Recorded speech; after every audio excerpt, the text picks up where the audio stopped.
Okay, hey guys. I just got out of the gym, so excuse me if I look like crap. This message is like super random off the top of my head, and it's been something that's been on my heart for a while and feels like I need to say it and like get it out. So here we are.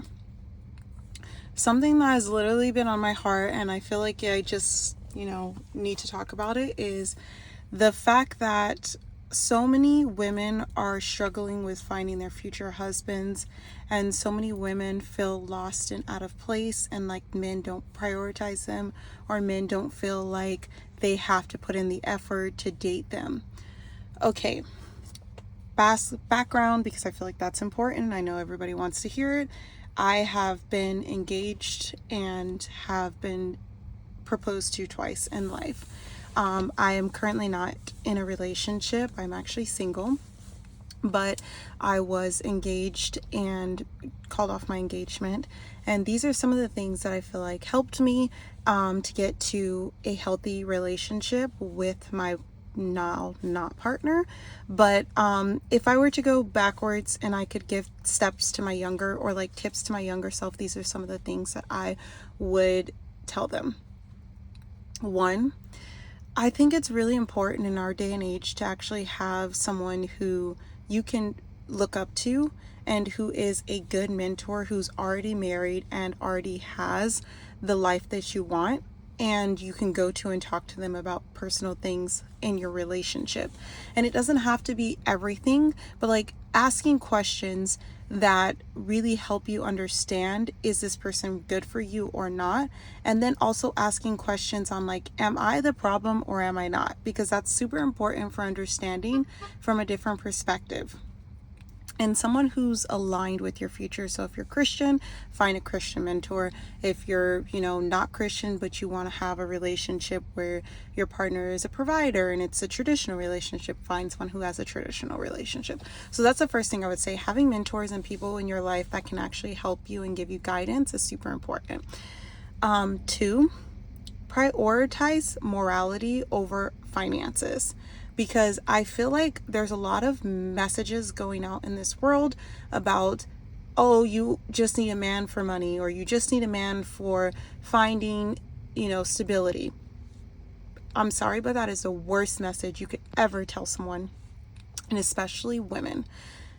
Yes, I get it. I'm someone who is a soft life girly and believes in traditional marriage and was retired by my ex-partner. But if I went into that relationship solely just thinking about, well, hey, he makes X, Y, and Z money and he's going to be able to retire me and like he's going to be able to provide for me, I would have been stuck when that relationship fell apart and he started making really bad decisions financially.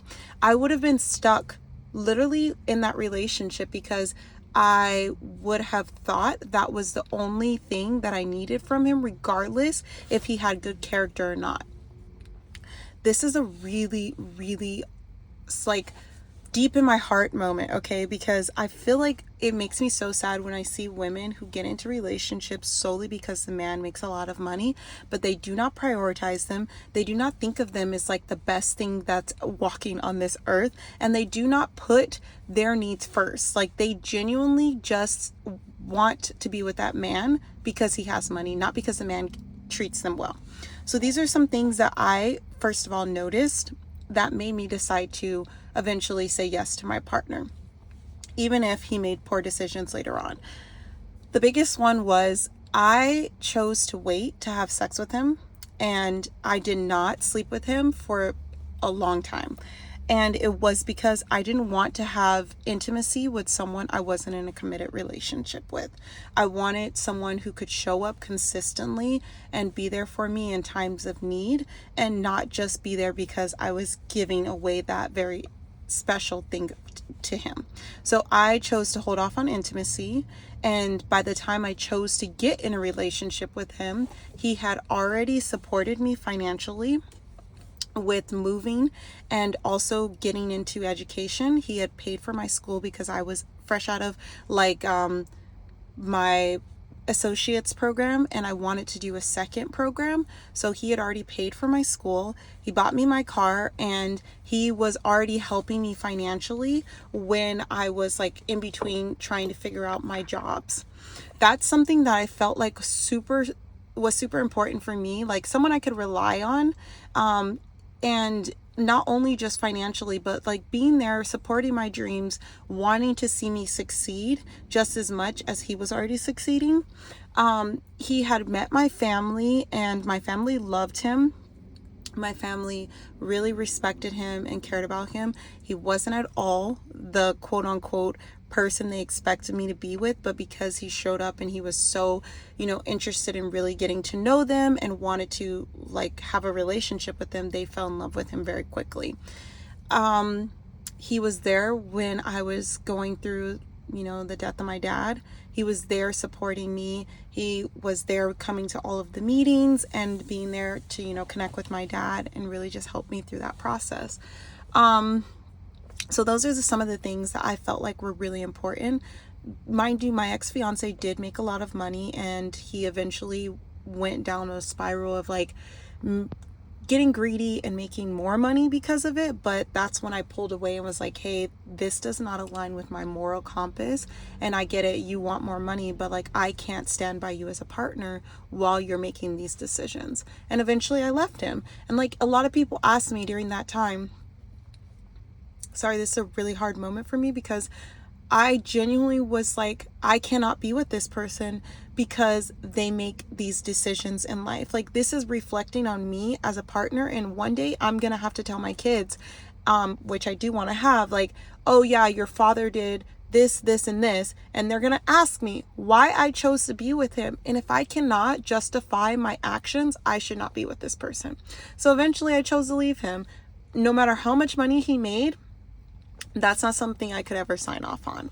So that is one of the biggest reasons why I say do not date someone solely just for income, because it will leave you in a really crappy situation.